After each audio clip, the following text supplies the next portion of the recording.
It was one of those winter evenings that seemed determined to test the endurance of anyone caught outside. The wind swept through the city streets with a sharp, icy edge, carrying tiny flakes of snow that melted the instant they touched the pavement. Office towers glowed with warm lights behind thick glass windows while people hurried toward their homes, heads lowered against the freezing air. Taxis splashed through slushy intersections, buses groaned under the weight of exhausted commuters, and every cafe with an empty chair looked like a refuge from the bitter cold. Nathan Carter barely noticed any of it. As the CEO of Carter Global Technologies, his days began before sunrise and often ended long after the city had fallen asleep. At 38, he had built one of the fastest-growing technology companies in the country, appearing regularly on magazine covers and business television programs. Financial reporters called him a visionary. Investors called him a genius. His employees respected him, though many feared him just as much. Nathan believed in discipline, precision, and efficiency. Emotions complicated decisions, and complications cost money. His driver guided the sleek black sedan through downtown traffic while Nathan reviewed financial reports on a tablet balanced against his knee. Every few moments he highlighted a figure or dictated a note into his phone without even looking up. "We're running 5 minutes behind schedule," he said calmly. His driver, Martin, glanced in the rearview mirror. "Traffic is heavier because of the weather, sir." Nathan nodded once. "Take Riverside Avenue instead." Martin obeyed immediately. The detour led them through one of the older neighborhoods of the city, where luxury buildings gradually gave way to aging apartment complexes, small convenience stores, and bus stops that looked forgotten by everyone except those forced to use them. Nathan continued reading until something outside the window caught his attention. At first it was only movement. Someone standing alone. Martin slowed as the traffic light ahead turned red. Nathan looked again. A young woman stood beneath the cracked shelter of a bus stop. The roof barely blocked the falling snow. She hugged herself tightly, trying to keep warm beneath a thin blue medical uniform hidden under an oversized coat that clearly wasn't enough for the weather. Her white nurse's shoes were soaked from standing in slush. She shifted her weight from one foot to another, trying to keep feeling in her toes. She looked exhausted. Not sleepy. Completely drained. Nathan noticed the way she leaned against the glass panel for just a second before forcing herself upright again. The electronic sign above the stop flashed another delay. 28 minutes. Martin looked toward the woman too. "Poor thing," he muttered. Nathan said nothing. The light turned green. The car rolled forward. For several seconds Nathan returned his attention to the financial report. Then he stopped reading. Something about the image refused to leave his mind. He pressed the button that lowered the privacy divider. "Martin." "Yes, sir." "Turn around." Martin blinked. "Sir." "Turn around."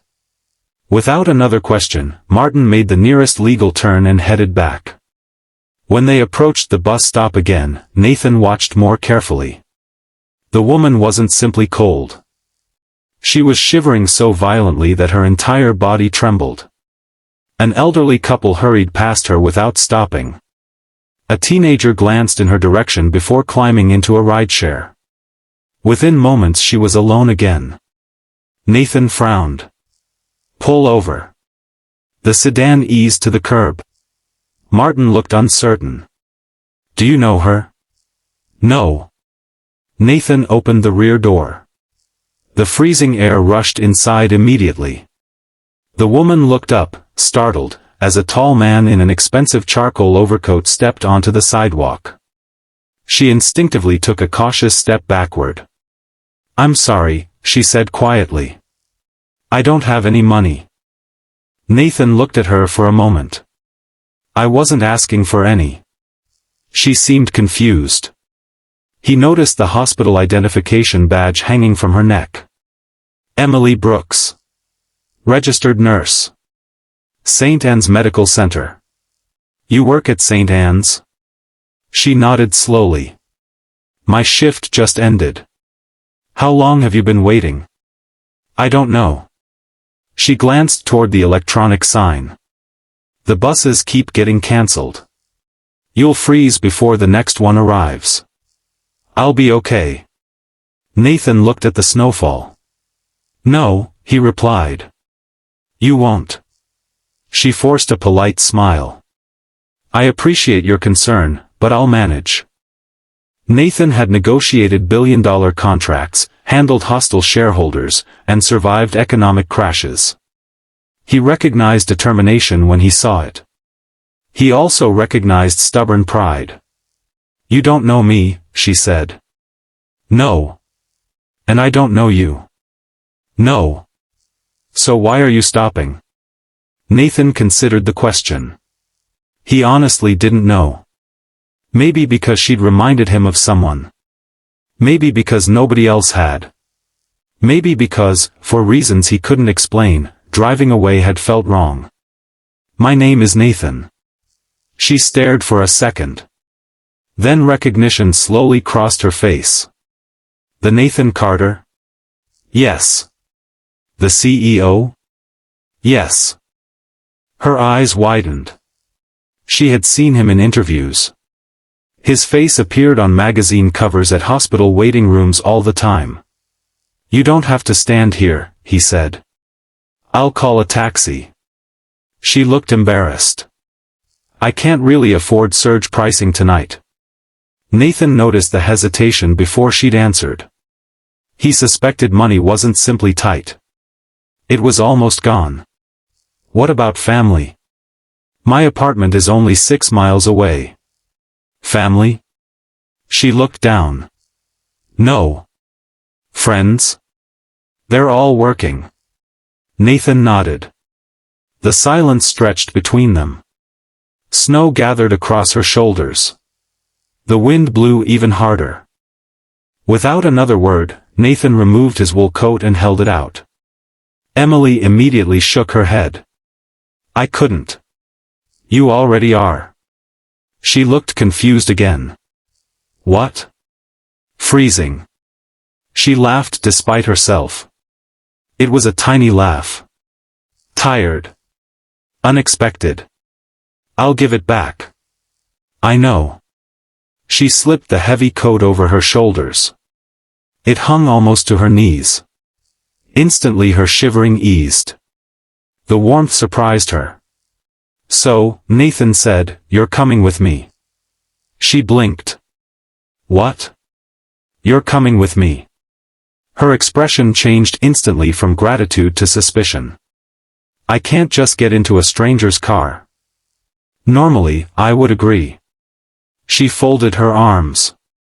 I appreciate your kindness, but every safety seminar at the hospital tells us never to do exactly that. Nathan almost smiled. A reasonable policy. Martin stepped out of the driver's seat. Miss, he said gently, I've worked for Mr. Carter for 12 years. He handed her a business card. My name is Martin. My driver's license is in my wallet if you'd like to see it. Emily looked between the two men.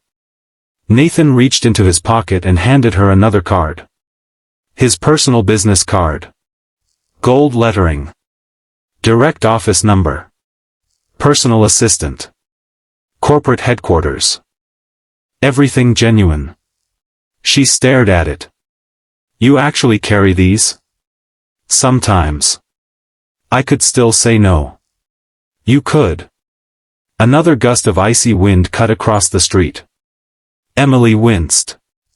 Nathan noticed her lips had started turning pale. You've spent your day taking care of strangers, he said quietly.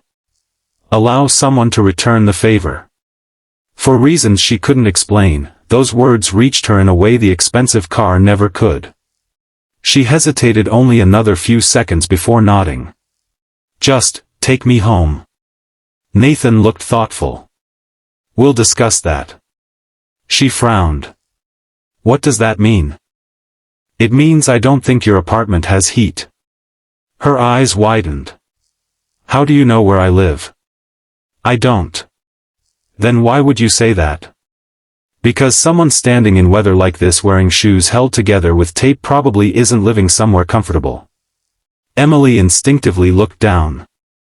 The front of her left shoe had indeed been repaired with clear tape. She hadn't noticed. Nathan had. A wave of embarrassment flushed across her face. You notice too much. It's part of my job. She sighed.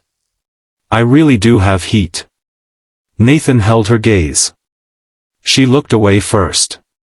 I have some. Martin quietly opened the rear passenger door. Warm air spilled onto the sidewalk.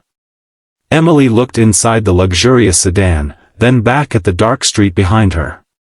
For the first time all evening, she allowed herself to imagine what it would feel like not to be cold.